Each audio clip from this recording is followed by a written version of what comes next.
Hello friends, ఈరోజు మా ఇంట్లో చేసిన మటన్ కర్రీ రెసిపీ చూసేయండి.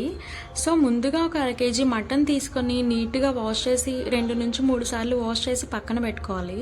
పక్కన పెట్టుకున్న తర్వాత పొయ్యి మీద ఒక కుక్కర్ పెట్టుకొని కుక్కర్ వేడైన తర్వాత 3 టేబుల్ స్పూన్ల ఆయిల్ యాడ్ చేసుకోవాలి.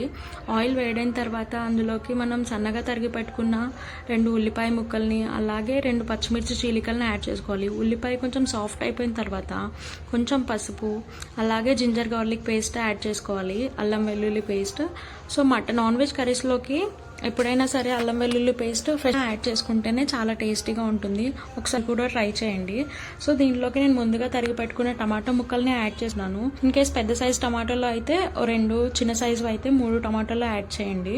సో టమాటా సాఫ్ట్ అయ్యే వరకు మనం ఫ్రై చేసుకోవాలి. టమాటా సాఫ్ట్ అయిపోయిన తర్వాత మనం ముందుగా కడిగి పెట్టుకున్న మటన్ని మిశ్రమంలోకి నేను యాడ్ చేసుకుంటున్నాను. ఇది యాడ్ చేసుకున్న తర్వాత మటన్ని నీట్గా కలుపుకోవాలి. మటన్ మొత్తం వేసేసుకున్న తర్వాత నీట్గా కలుపుకోవాలి.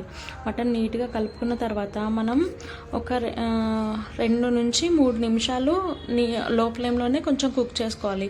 కుక్ చేసుకున్న తర్వాత ఒక 2 నుంచి 3 టేబుల్ స్పూన్ల కారం నేను యాడ్ చేసుకుంటున్నాను. ఇన్ కేస్ మీరు కారం తక్కువగా తినేవాళ్ళు అయితే సో తక్కువ యాడ్ చేసుకోండి మీ రుచికి తగినట్టుగా. అలాగే సాల్ట్ అయితే టేస్ట్గా సరిపోయినట్టుగా వేసుకోండి. సో మటన్ కర్రీలోకి కొంచెం స్పైసీ ఉంటేనే బాగుంటుందని నేను అలా యాడ్ చేసుకున్నాను. సో ఇదంతా వేసిన తర్వాత నీట్గా కలుపుకొని ముందుగా మనం ప్రిపేర్ చేసి పెట్టుకున్న మసాలాలు పేస్ట్గా చేసుకొని దీంట్లో యాడ్ చేసుకుంటున్నాను. సో మసాలాది నేను వీడియో తీయలేదు ప్రిపేర్ చేసింది. సో స్టార్టింగ్లో చూపించిన మసాలా దినుసులన్నిటినీ కలిపి మనం పేస్ట్ చేసుకోవాలి. పేస్ట్ చేసుకొని దీంట్లోకి యాడ్ చేసుకున్న తర్వాత ఒక 5 మినిట్స్ లో ఫ్లేమ్లో కుక్ చేసుకోవాలి. కుక్ చేసుకున్న తర్వాత మనం కొత్తిమీర, పుదీనా 2 యాడ్ చేసుకోవాలి. యాడ్ చేసుకున్న తర్వాత మంచిగా కలుపుకొని అలాగే కొంచెం వాటర్ కూడా యాడ్ చేసుకోవాలి. ఎందుకంటే మసాలా వేసాం కాబట్టి మనకు అడుగంటుకుంటుంది. సో వాటర్ యాడ్ చేసుకొని మనం కుక్కర్ మూత పెట్టేసుకోవాలి.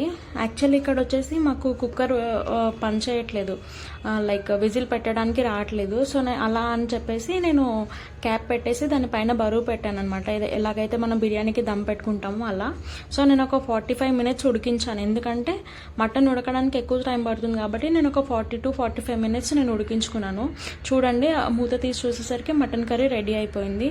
ఎంతో టేస్టీగా ఉండే మటన్ కర్రీ రెడీ.